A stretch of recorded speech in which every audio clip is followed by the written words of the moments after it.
Welcome to Flat Earth Debate Live.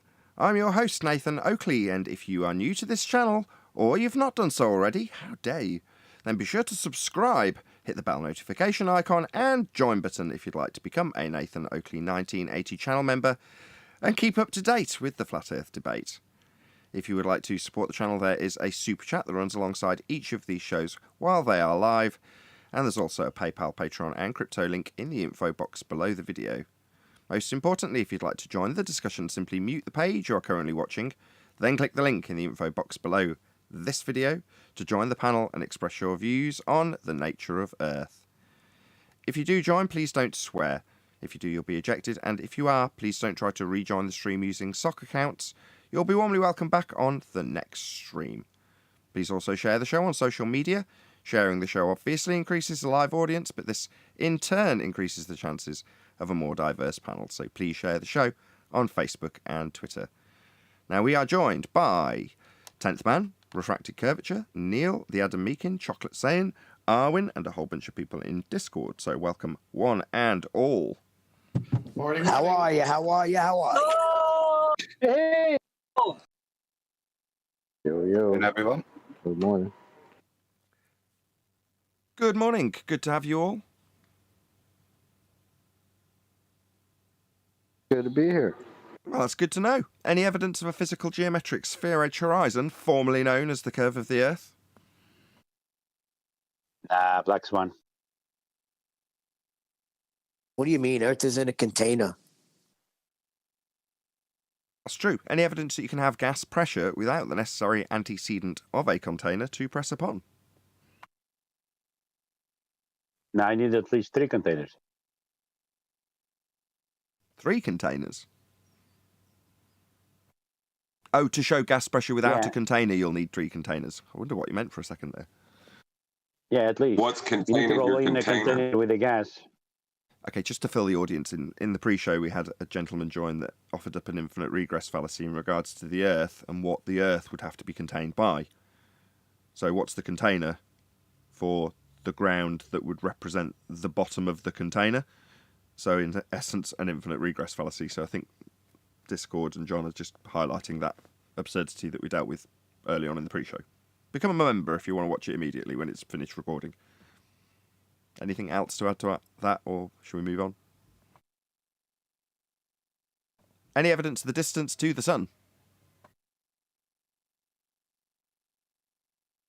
No, they don't have an R value to begin with, and I think the distance to the sun is based on R value being correct, if I'm right.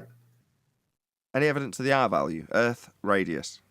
Hold on. Back to the sun. If I stand to be corrected, they're still teaching in school that it's 93 million miles away, correct? That's based on an R value, which was based on a presuppositional sphere Earth, which was based on an application of Kepler's third law with a presuppositional R, the same as Earth, applied to Venus to give you the scaling values, all of which violates the celestial sphere model and would require a flat Earth to measure angles to Polaris to devise those models. So what they're teaching is not right. It's a conceptualization that's been reified and then taught as fact in schools. When the distance to the sun is based on Earth being a sphere with an R value, and all the other planets having R values, and then you find out none of that's true, then the distance to the sun cannot be true. The presupposition... Go on, whoever that was, one deck it sounded like. Yeah, I'm just saying the globe was measured flat, and the Greeks all knew that. Indeed. It's R dependent. Well, no, R is flat Earth dependent, as contradictory and as nonsensical as that actually is, and that's currently what we're highlighting. That's the current vibe in flat Earth debate, right? The fact that to get to a globe model, you first need to measure elevation angles off a flat plane to Polaris to do so to give you dual radii. Further to that, the assertion that you got the radius from an elevation angle measurement to a physical geometric sphere-edge horizon to get dip, as in the case of Al-Biruni, again, you don't have a geometric physical sphere-edge for a horizon to measure to get R either. You need a flat plane. Yeah, but that's not the point. Yeah, it is. It's the end of the argument. Distance of the sun is R dependent, right? That's the foundation for it. Yeah, but the It's gotta secondary. be there. Ah, that's a delta. It's like gas pressure gradients or something. No. You say it's R dependent. No, R is flat Earth dependent.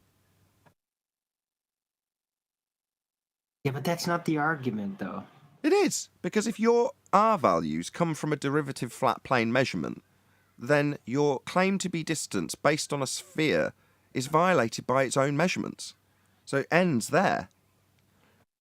Well, if you're going to derive R of the flat plane, yes. But there's other ways to attain R that, well, they do not include actual measuring. But yeah, otherwise you got the flat plane problem. So The flat plane problem. That's one way of putting it. How do you figure out without doing any figures? You don't. You'd need figures for that, and they'll be coming from a flat plane.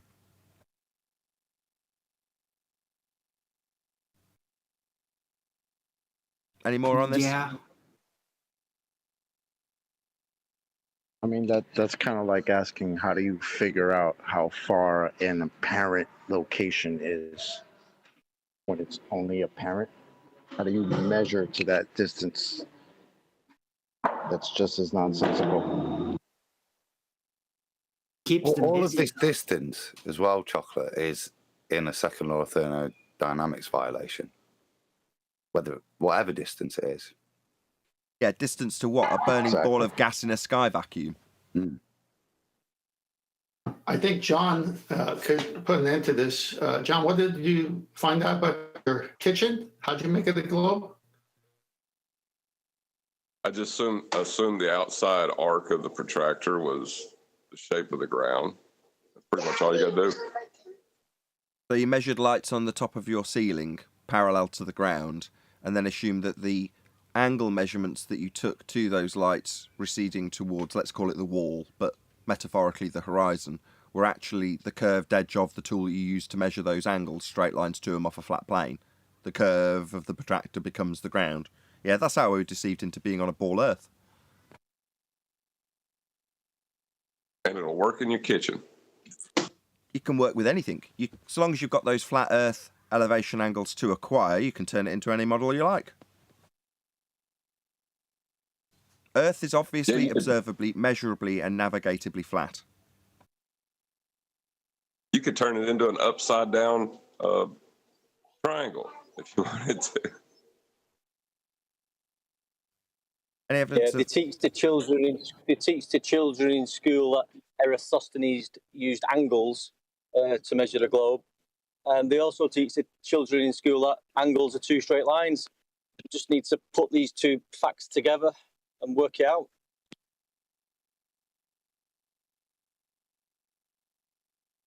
Any more for any more? Any evidence of axial rotation of the Earth-based variety?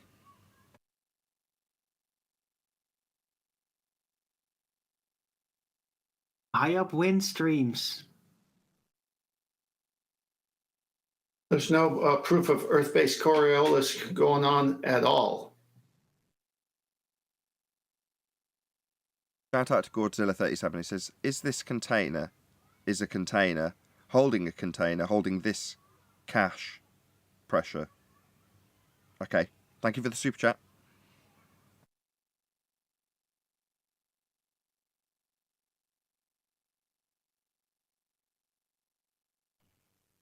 Any evidence of a self-perpetuating molten iron core at the centre of a presupposed spherical Earth?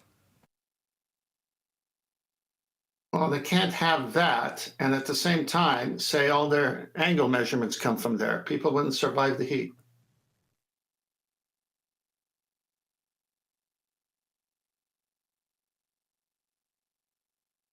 Any scientific evidence of gravity?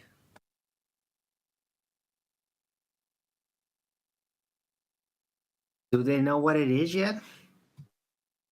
I think it's ether. Yeah, but that could be anything, or more literally everything. So that's not specific enough. Oh, but it's simultaneously non-physical nothing. It's still not specific enough. Okay, well, for So they, gravity, didn't, so they didn't use any scientific evidence then for gravity. They just presumed and guessed. Is that what we're saying? that's correct. There is no scientific evidence for gravity. There isn't even a phenomena to observe. Well, even Newton Wow. himself said, I don't even feign hypothesis for this, which later he called an absurdity for people to believe. So if the guy himself, I mean, that's the guy, right? Newton, that's the guy. And he himself said, I'm not even feigning hypothesis for this crap. But that's the guy when he was alive. After he died, he said all kinds of things, Chocolate. It's probably why. That's when you say the most. That's probably why.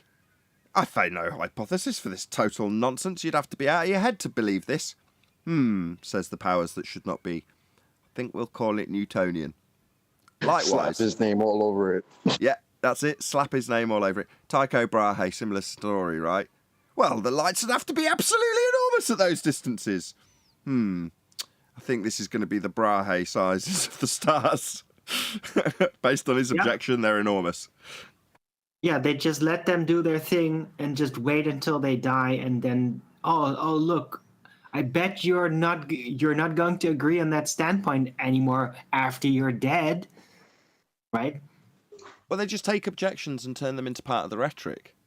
So where, like I say, Brahe saying the lights in the sky would have to be of an absolutely enormous scale for us to still have them visible with the inverse square law. So then the next thing you know, you've got Betelgeuse, the star, being absolutely colossal by comparison to our star, the sun, by comparison to Earth, a planet in the heliocentric system. You know, they just scaled everything up based on basically Brahe's objection to the fact that there'd have to be enormous lights in the sky at the distances that the heliocentric model placed them. Well, same with Newton. If you're going to have this stuff literally ascribed to you for objecting, for the longest time I was like, that's what we're really here for.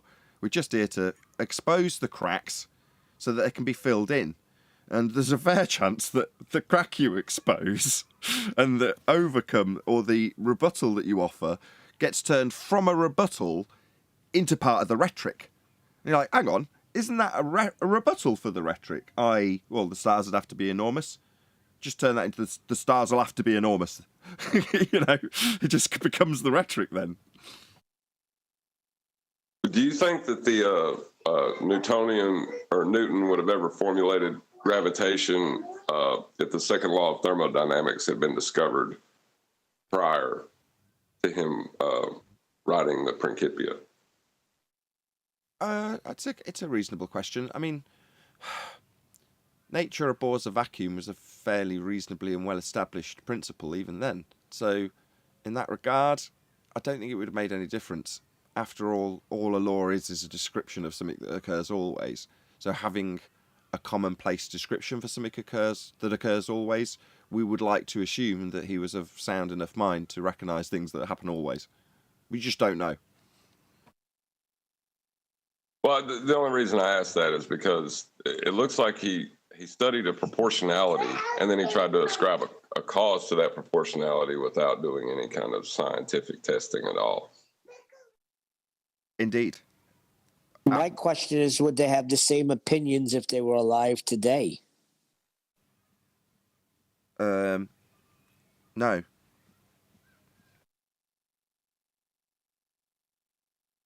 But their motivation would be very much different, and presumably if they were alive today, that hole in the heliocentric rhetoric would have been filled by just another namesake, another token person.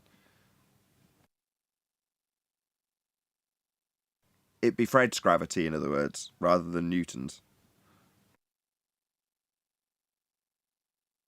I don't think they would describe to the same thing.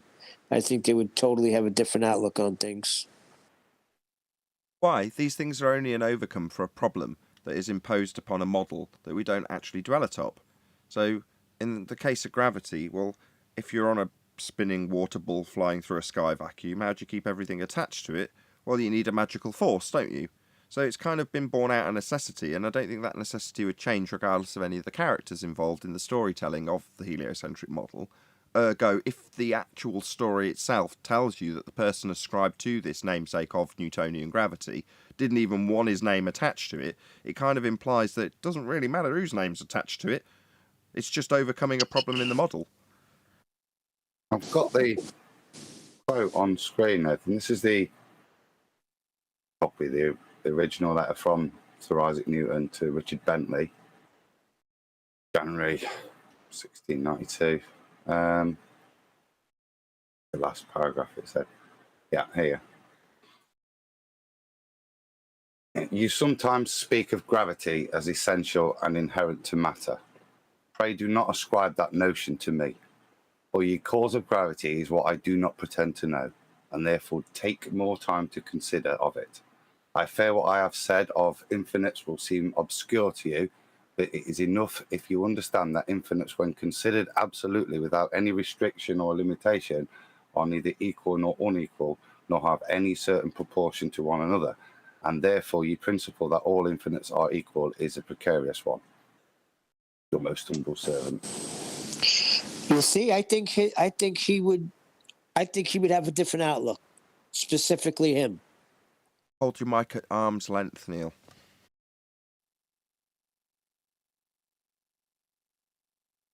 Yes, thank you, Adam. Excellent, indeed. So, would you not agree, based on that it really doesn't matter who it's ascribed to? Well, I wouldn't say that who it's ascribed to would matter. I was just wondering if people understood how the proportionality is applied within the systems. Would it ever been, would they have just, the idea of weight been moved into the second law of thermodynamics and it just been something else? Just on a personal level, though, if you've actually asked for something not to be ascribed to you and then it does get ascribed to you, it might bother you as the individual. Like, imagine in 300 years, Nathan, they say, yeah, and the ball Earth was ascribed to Nathan Oakley. Well, like I say, I've expressed that many a time in terms of, I used to call it filling in the heliocentric cracks of bullshit. We're doing that for them. You've got to expose the cracks first, right? Well, we're just dusting the weeds off the top of the old model, which everyone kind of understood and accepted anyway. So what difference does it make if there's a few people out there opposing it? So that's what happens. We expose the cracks, they fill them in.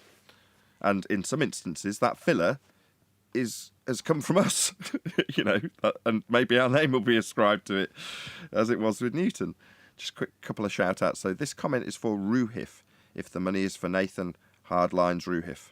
I don't follow your chat, but thank you very much indeed for the super chat anyway, Michael Khan. Really appreciate the support. Also, Tony Wickham, who says, FTFE said he could measure the Earth with the used fuel used in an aeroplane. So if we drive around the block, is the ground claimed to be round? Ha ha ha ha, clown. I think I followed that. Indeed. So saying you can minus off. Didn't they claim that about one of the journeys to the moon? Well, we know exactly how much fuel it took, so obviously it couldn't not have happened. I think it was Neil deGrasse Tyson. Yeah, they calculated the amount. That's Smoking deGrasse Tyson. Yep, indeed. We know we went to the moon because we were able to calculate how much fuel it would take to go to the moon. He told that to Joe Rogan. If you can believe that crap. Did he say that to Joe Rogan? Hold on a second, guys, but that's exactly how much fuel they used. He's also got the receipt from the Texaco garage when they filled it up. Well, that's what you joke, but the receipt for the Texaco fuel is akin to having the pantomime that they show on the ground, right? That's their receipt. It shows that they've filled up the machine and sent it off, and off it goes. They do it all the time. That pantomime is their. It's your ticket stub after the fact. We know it went to space. I saw it. Did you? What did you see? I saw something on the ground launch into the sky. Well, so that means that the sky is a vacuum 10 to the minus 17 tour that rocket you saw on the ground can travel through. Yeah? No, that's a violation of the second law of thermodynamics. If the sky was a vacuum, all this air we're breathing would vacate into that space. It's called entropy. Gas fills space. It fills whatever volume it's got. And if the rocket can leave into a 10 to the minus 17 torr vacuum, so can all the gas. What's that you say? It doesn't because of gravity, which is not a force? No, you've been misled. The sky is not a vacuum, and therefore any claimed journey through that vacuum is automatically fake. Shout out to Godzilla37. The obvious, in quotes, globe is so hard to prove. Probably easier to prove Canadian money is not real currency. Is Canadian money real currency? I don't know if that's on the... Canadian dollar. It's on the exchange rate and everything. No, amazing. Canadians have come a long way. Everything that goes through the World Bank, I believe, is fiat. So... Oh, it's obviously fiat. I mean, I didn't doubt that for 1 second. Yeah, so all currency would be fake. So they just proved the globe. What? Did I miss something? Yeah, he said it would be easier to prove the globe than to prove Canadian money isn't real currency. Oh, because it's fiat currency, it's not really real. It's kind of taken on trust. So, by that standard and your logic, Godzilla, then the obvious globe has been proven by your statement alone. So, kudos to you, I suppose. His wings. Any single viable hypothesis from any of the fields of astronomy, cosmology, or astrophysics?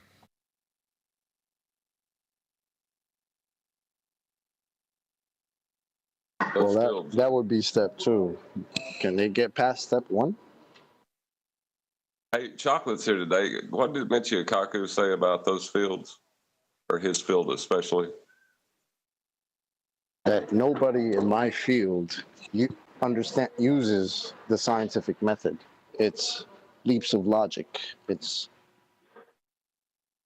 seat of the pants. It's guesswork. Meanwhile, science establishes the cause of a naturally occurring phenomena by way of systematic experimentation based on a hypothesis formed with the original observation of a phenomena and a presumed cause of that effect formulated with a null. That's real science.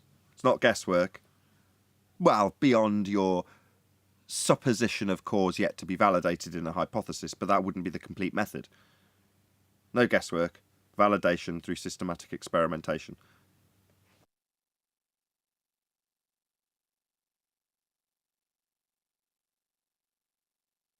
Did we cover everything? Is that it?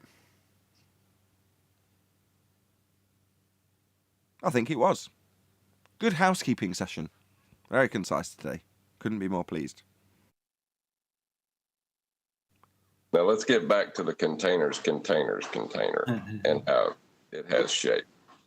I still wanted a little remark about the housekeeping questions, because there's still people like wandering into my chat sometimes, and it's like they never heard of the housekeeping questions. And I really wonder, like, do they just forget them? Like, really honestly forget about them because they're so difficult to deal with, or rather impossible? Or, like, how do they keep avoiding that being out there every day for years, and they still just think they're on a winning side, some of them? Not the anti-flat earthers, but just general people. Well, not everyone watches the show. I'm not big, not very big, Arwin. So not everybody's seen the show. So the fact that people turn up to your chat and go, well, boats go over a horizon, and you have to respond, no, the geometric physical sphere edge limitation you used to claim with geometric maths in Muppet Vision was debunked in 2020 with the Black Swan. You haven't got an edge for boats to go over anymore. Well, that isn't required when people come here and tell us boats go over the horizon on this show, Arwin? Because that's what happens. But they should know about you by now. Like, they go around. Damn straight they should. They're finding my channel, my chat, right? It's an outrage. How can they not know? Yeah, how can you be finding Arwin and not me? What an outrage. Well, to be fair, a lot of people that find me tell me they find me through my activities here on your channel. So. Fair enough. Well, also, hold on a second. Arwen, you also say that there's ballers that enjoy watching your show. So is it possible that the ballers are sending them to your show instead of them diverting through flat Earth debate? There you go. Some of them, yes, that might be true. So are these anti-flat earthers gatekeeping the ballers not to engage with the housekeeping questions? Is that what's going on behind the scenes, I wonder then? No, I think you're reading too much into it because you're involved with this show. So there's a general perception. My kid, for instance, when I take her to a class, will start talking about something she's watched on YouTube. So she's into lanky bots. I don't really know what that is, but she's into it. And she keeps talking about it with the other kids. And it's like, I don't know, you realise that they might not be watching that show, therefore probably haven't got a clue what you're talking about. Well, that's the same as here. Just because we're involved heavily with making this show daily and we're putting out the information consistently and it's getting better, well, does that mean that everybody's watching? No, far from it. We've got less than 25,000 subs. So that means there's not very many people watching in the big scheme of things. There should be more, way more. Indeed, share the show. Massive thanks to all of you who've tuned in live. Really appreciate you being here. Please smash the share button. Right. A big problem in general is that the majority of people don't like the real factor, right? It's much more convenient to just go around, watch stuff, not have to think, enjoy it, then go do something else. That's what the vast majority wants. Now, we confront you here. We are about discipline. We are about pulling your attention onto some detail and then you actually having to put your mind to it. And there's a lot of people that just don't like doing that in general, and they're not going to linger around, right? They should be wanting that because it's better for them. They'll grow from confronting that. But yeah, they can just click away. That's the ease of the internet, unfortunately. And there's something else too, because my little girls love Lanky Box, and it's the most annoying show that's ever been created. But isn't that how popularity is built, is when someone talks about a show and then you have two people talking about the same show, the third, fourth, and fifth people who hear that become interested because of that. I mean, companies use that as a form of marketing as well. Right, now we need like a little dissolve with a harp sound effect to dissolve and give the illusion that we're now going to progress 10 years into the future and show how massively popular I am as a result of this. But what we actually show is lanky bots taking over the world because we've promoted them. And they told two friends and so on and so on and so on. Remember that commercial from the 70s? I wasn't alive. Well, that's not exactly true because it takes two people initially, and then it grows. But the two people have to communicate about it with other people listening before it has that kind of rapid growth. Right. Yeah, organic or otherwise, you want people to share it. But I say that in every intro and consistently plug the show, like now when we're getting close to 200 viewers. Where are we at? Half an hour? That's about normal. But very pleased that there is. So please share the show. Very warm welcome to all of you who are here. The chances are you've only come because someone else has shared the show with you. Nathan, I got a couple of slides of Master B I'd like to go over with the panel. Yeah, sure. Okay. All right, so this is from Department of the Air Force Guided Missiles Fundamentals. Go to the citation there. It shows spherical coordinates. Spherical coordinates. The spherical system is better known as the geographic system of coordinates. As illustrated in figure 8-20, the positive location of a point is determined by its distance from the origin, the radius in parentheses. I'm sorry, in brackets. An angle in the horizontal plane known as longitude, and the angle from the vertical axis called co-altitude. In the sphere, the origin lies at the intersection of the axis with the horizontal plane. I'm afraid you gotta have a flat plane, a flat earth to get all your angle measurements. Isn't this a concession? Well, it's the only way of doing it.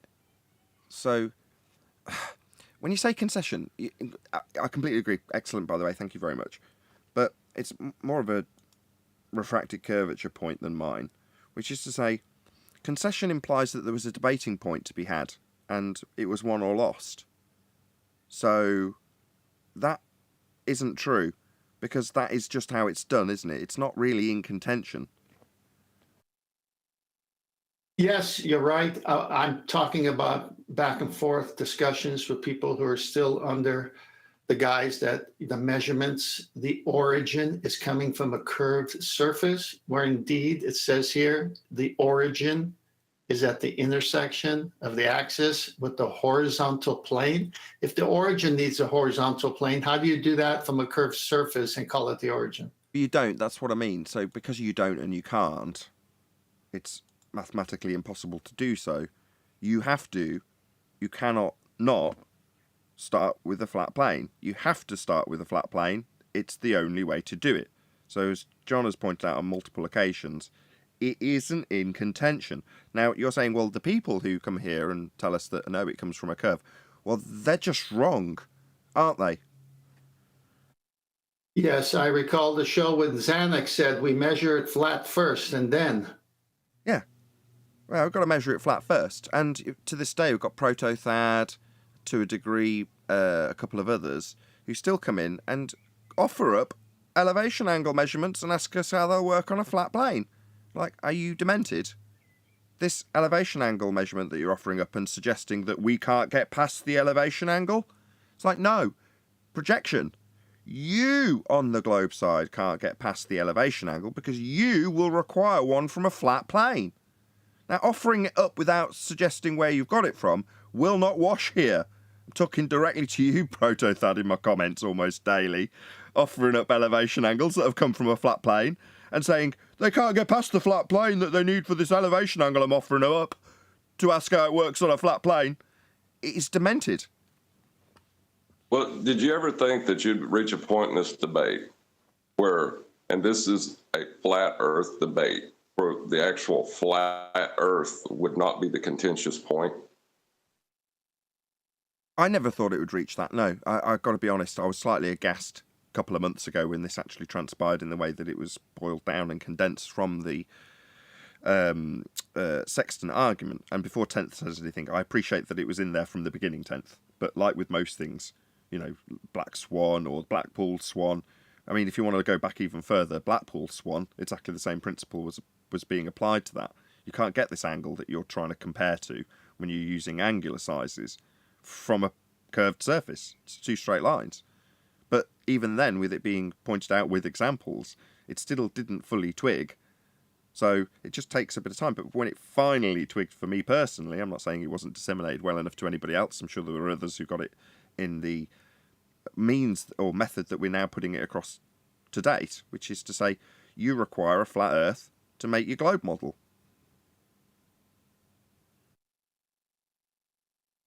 Shout out to Godzilla37. Says, today, apparently, I did what no glober could do for over 5 years.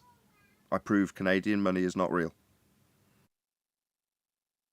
I put one more slide to give the audience how they do the trick.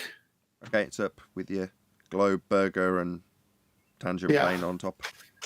So as read in the citation, the origin is at the axis point, the center, with the horizontal plane. Now, they've extended that horizontal plane with a red dotted line all the way to the celestial horizon, which matches their globe Earth model equator. So you can see it extends out from the imaginary axis of a globe all the way to the celestial sphere horizon. Then on top of that curved surface of Earth, they've got an artificial horizon given to you by a bubble sextant in this case. So still needing an origin, but can't get it from a curve, Earth, so they have to use a spirit level to get that horizontal. They're admitting it everywhere in pictures, in diagrams, in little paragraphs. And our question is, how do you get it from a curved surface? Since that's when a sailor, a navigator, using a sextant is measuring the angle. Well, you can't get it from a curved baseline. And so you can see the trickery here. Yeah, the dotted line that runs along the plane of celestial horizon is essentially the ground we're standing on. And the plane of artificial horizon is claimed to be where you could not stand to do the maths with the angle. Ergo, if this is and is used as the ground we're standing on, this flat dotted line, then this curve isn't the curve of the Earth because you're not standing at the centre of a sphere Earth. This is the curve of the protractor you will use to measure the sky. So that's what this hemisphere actually represents. It's the curve of the protractor lay on the flat plane we dwell atop. Now you can't get elevation angle measurements from a curved surface, and what they have done is drawn out a second flat plane that runs parallel with the plane of the celestial horizon, claiming that you're stood on top of the tool that you're going to be using to measure. Well, obviously not. They transpose it down to the centre so it can match with the protractor over a flat plane. Now they just colour in the protractor with blue and green colours and call it Earth. But I assure you, what is actually taking place is a flat plane with you stood at the centre of this point, and this point is your perspective view and angles that would be measured out through this hemisphere with what this actually represents, a protractor, to give you angles from this point out to a flat roof parallel.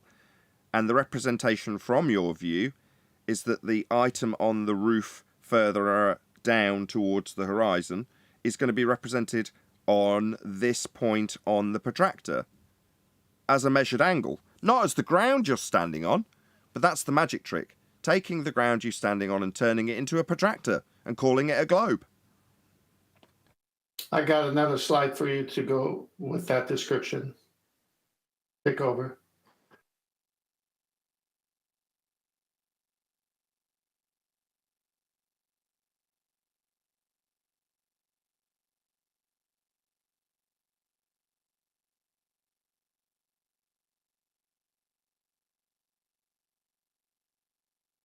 Did I just lose internet? Sorry. He put this.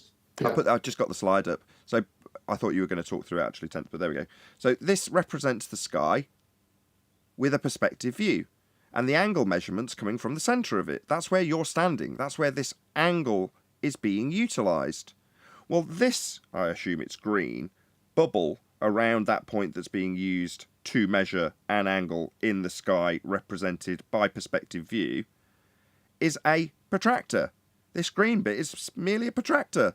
Now they'll colour, as I said earlier, colour this in with land on it and say that no, your projected position from the centre of Earth to the celestial dome of the heavens isn't actually where you're standing on the surface of the protractor. And we're going to call that a globe Earth, based on the measurements to Polaris along a flat plane, in order to project it onto this bubble of the protractor.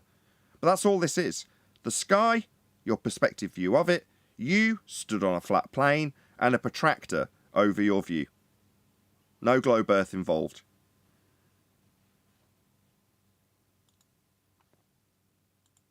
Globe Earth, irrelevant. Yeah, I was getting ready to say it'd be funny if they started coming back and saying as a rebuttal to this, like, we don't live on a model, Nathan. Yeah, indeed. We don't. Oh, I can't wait for that. But this actually represents something that is transposable into reality in terms of how we map the stars. Now, they claim, the globe heliocentrists, that we've known the patterns of the stars for a very, very, very long time. Now, the fact that it's being utilised because of that knowledge and an understanding of where what star will be over at what given time, that's being utilised for navigation. So therefore, that particular aspect of it is neutral in both regards. So then you move on to what the application is. Well, the application is measuring an angle off a flat plane. as depicted in this diagram. Here's your zenith with 90 degrees to the position that you'll be triangulating with. That's how it works. It's off a flat plane. It can't work any other way.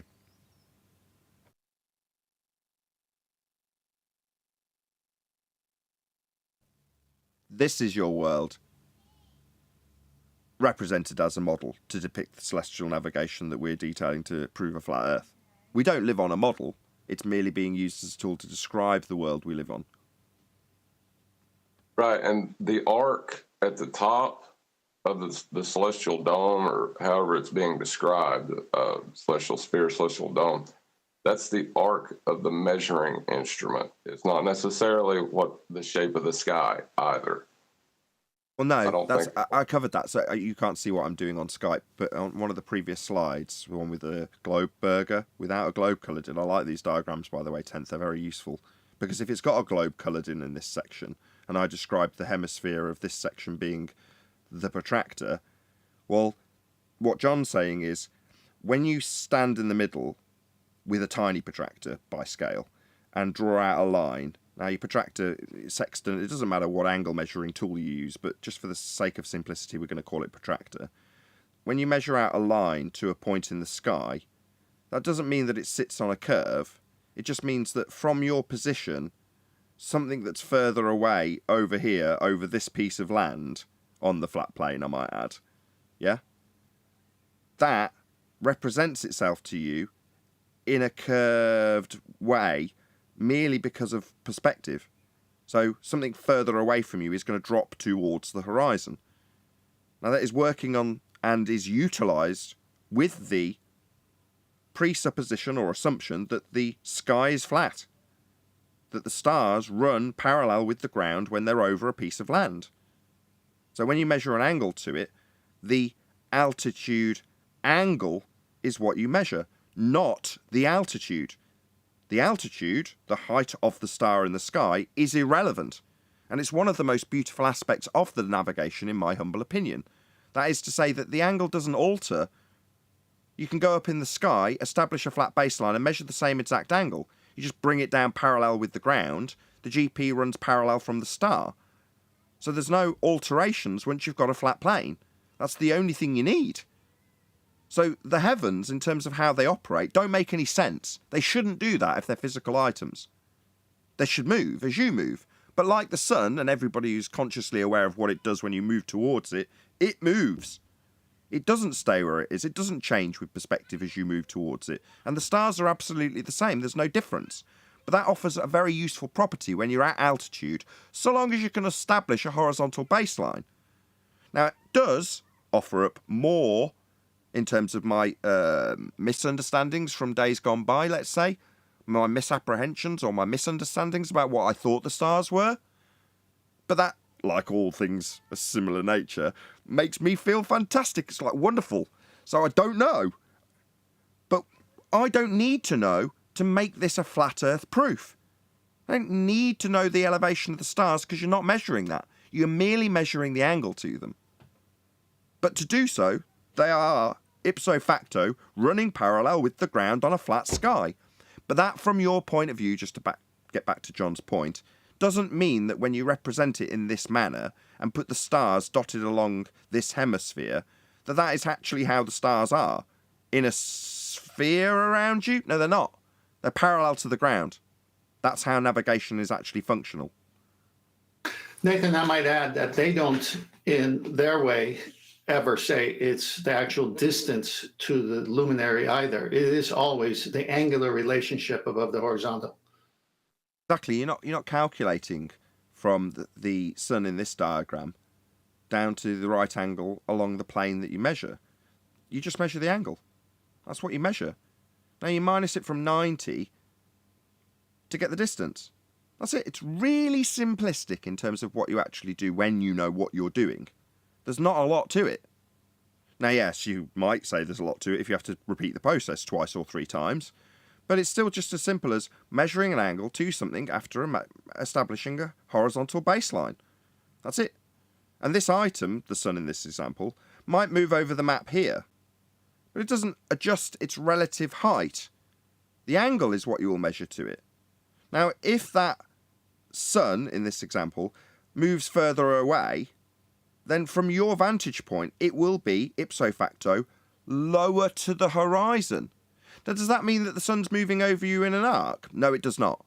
Does it mean that when you see it from your perception, it makes a vector shape? Yes, it does. But it isn't in reality doing that. And in terms of how you measure it and how you navigate with its position over a piece of land, that would be this flat plane depicted in this diagram with an angle measured from it, as can only be the way of doing it. Well, then it puts the sun over a piece of land over here at a different part of the day, not at a different height.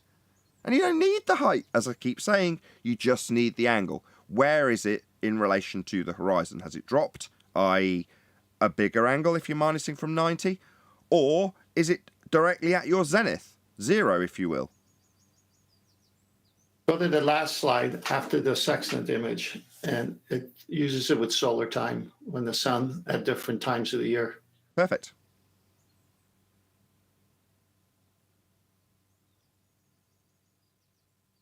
So yeah, to round this particular topic out, I don't have to make any apologetics because there's people who oppose us that deny the process of celestial navigation or misinterpret how the tool that you use to measure a flat sky to give you positional information of a star above the ground, that doesn't mean that the sky is bent either.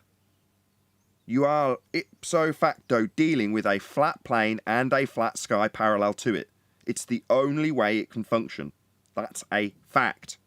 Not up for contention, not up for debate, not I don't think it works like that, it could work like that if I measured the ground as curving.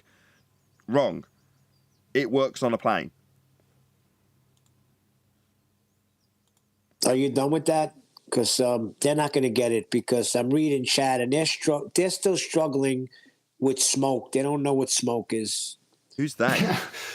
I was laughing at that, Neil. People in chat. You want to break it down for them? What smoke is? What's kind of worrying is that they're asking for proof by asking somebody to show it in the periodic table. What smoke? I don't know. I think they're just trolling, Neil, to be honest. It's beyond. Sorry, are they saying that suspended particulates of burnt matter bouncing around in the air, aka smoke, that's going to appear on the periodic table? Seems to be what they need. They're asking for as proof, yeah. It's just beyond. Like I said, I think they're just trolling, mate, to be honest. Okay. What's that going to be proof of? Smoke. I guess gas pressure. Smoke. They've think they latched onto know. something. So Adam brought up a demonstration yesterday and showed it where there's like a office toy where it's pumping out smoke from the top and it falls down like a volcano. And we were explaining, or Adam, I can't remember, me or Adam, one of us were explaining that if you've got a high concentration pumped into an area that's already occupied with other gases, then you can get it to pool in the way that it is. Further to that, it's not a gas, it's smoke. But now, rather than discussing the entropic effects that we were detailing and using an analogous comparison with smoke to make an example, they've taken that and bastardized the analogy, that would be with smoke, and used that to debate about. Oh, really? What about the entropic effects that we observe in nature always, including with smoke, even though it's not a gas? Let's just ignore that because it debunks the sky vacuum and focus on what smoke is. That's what's happening. Okay, so just a red herring. That's all they're doing is trying to red herring away yes, from the in point. essence, a red herring fallacy. Don't eat fish. No. That was very funny yesterday. Whoever that was. Yeah, the red herring. And just for the record, you did round out Ten's presentation, right? Yeah. No, you just interrupted now. No, you said he Ten's rounded it out. presentation tends to have a point in it where I thank him and he says okay, and then there might be 2 more, 3 more, 10 more presentations / slides at any more point given in the future. So there's never really an end to a 10th man presentation, so to speak, if you know what I mean. Agreed. I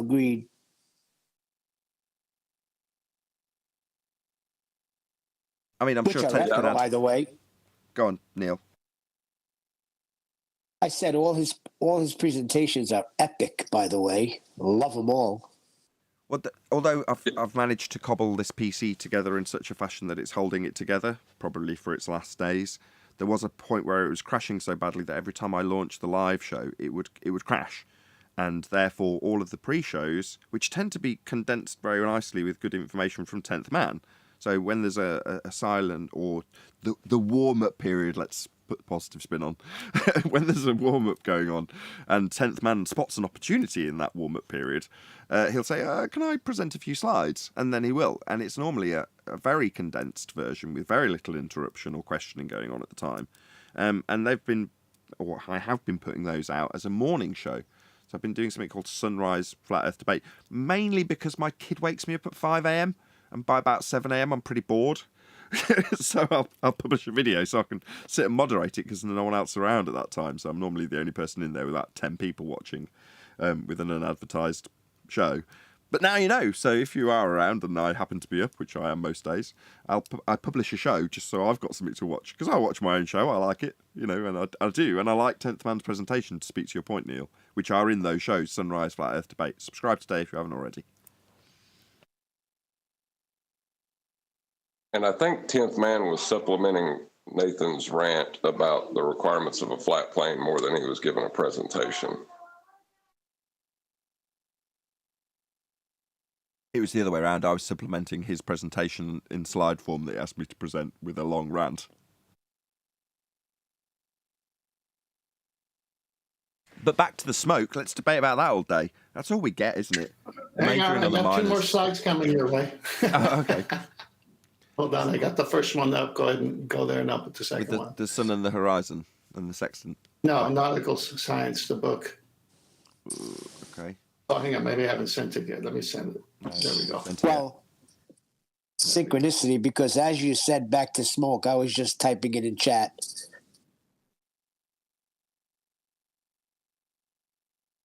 Okay. All right. Introduction to Nautical Science. Don't like the title. Carry on. Oh, it's okay. Yeah, I have this book, and I think I have this. Yeah, I do. I have this one. But here's the page I want to reference at the bottom. In piloting, we're relating ourselves to a reference point by measuring its bearing or our distance from it. The measurement defined a set of points we call an LOP, line of position, a straight line in the first case, and a circle in the second. Similarly, the celestial navigation, we measure our distance from the sun and therefore define a circular LOP. That's a circle of equal altitude, basically, that radius. However, the distance we measure is not distance in the sense of miles, but angular distance as measured in degrees and minutes. So even their side tells you that. Very good. Why did they call it nautical science? You know the trick? Let's go over it. Why did they call everything science, including Goodyear tires to plastic bottles? We scienced it. Because we must embrace the fiction in our science, right, Tenth? No, it's the other way around. You programmed at a very early age of what science is, and it's empirical methodology, and therefore, after the fact, once you know it's empirical and you hear the word science, I'm going to speak to this actually because I don't know if it was yesterday or the day before. I spoke about the psychologist that gave testimony for Johnny Depp's side in the Amber Heard trial. Adam, you and I discussed this, do you remember? Yes, yeah. One of the aspects we discussed was the fact that the more convincing of the two psychologists, when quizzed about her bias towards the person paying her, Johnny Depp's team, or Johnny Depp himself, was to say, I'm a representative of the court, and I just present the science. That's all I'm looking to do. And I noted that, no, it isn't science, but the way it was delivered by this particular individual was very, very convincing. Now, further to that, I watched a guy who may or may not be familiar to people watching called Aussie Man, fairly popular YouTuber, who does very short videos, a couple of minutes, sometimes at the most they might be 10 minutes long, but typically shorter videos. just a quick analysis of something that's going on in mainstream media. And in this case, he's picking on that particular trial.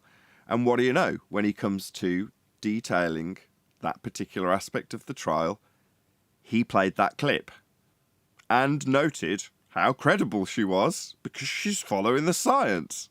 So there's the full loop, right? Let's call her ignorant, because I'm in no doubt that if I was to put her on the spot, she'd say, no, it is science. Like the guy, young Moses, did his interview with, the professor of gravity. And the guy's like, yeah, of course there's science. Well, in the same vein, he wasn't lying when he said that. In his mind, he genuinely believed that. And I'm sure she does too when she's talking about psychology. Well, there's no science in it. But the delivery sparked, in Aussie Man, in this example, his early education about science being empirical.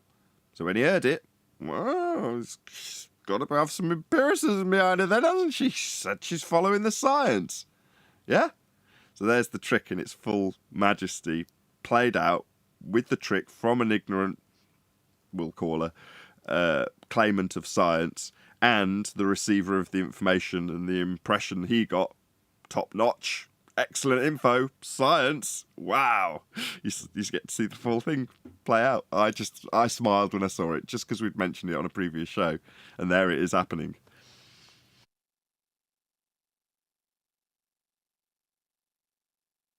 Nathan, it happens every day in every form of life.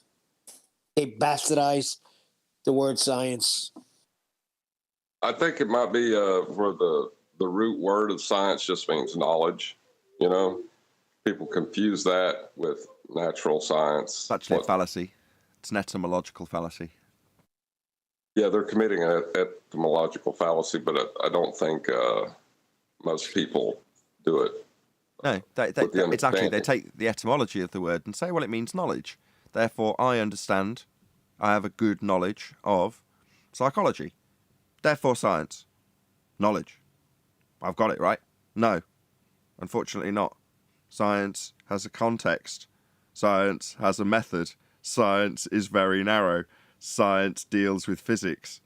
Physics is science, and psychology isn't physics. There's the old-fashioned way of doing it. I think was what John's referring to, but it is old-fashioned, and I think more importantly, when someone's invoking the word to have some kind of authority, knowledge, yeah, well, what they're invoking in the listener's mind is that empiricism, that scientific method. If you look at that front of that book, it's navigational science. I used to have pharmaceutics, the science of formulation.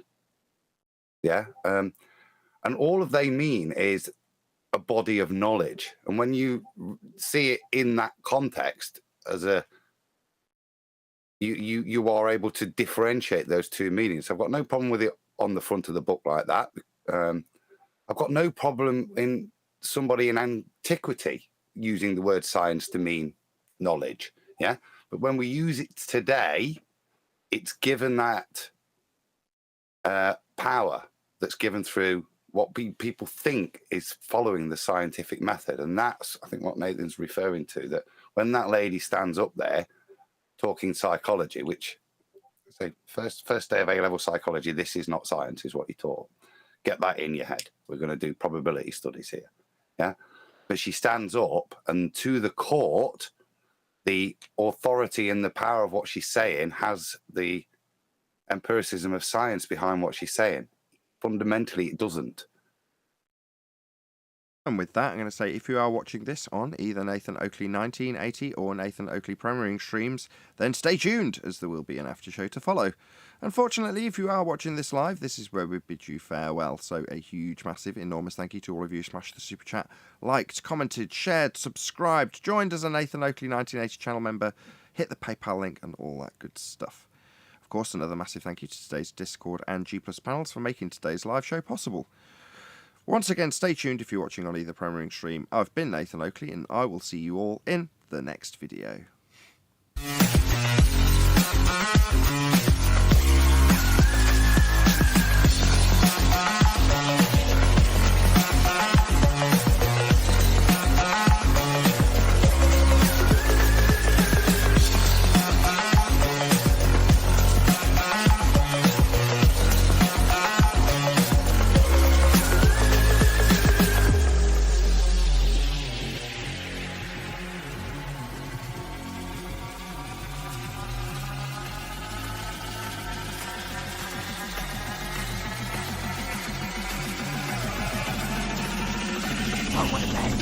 What a lovely day!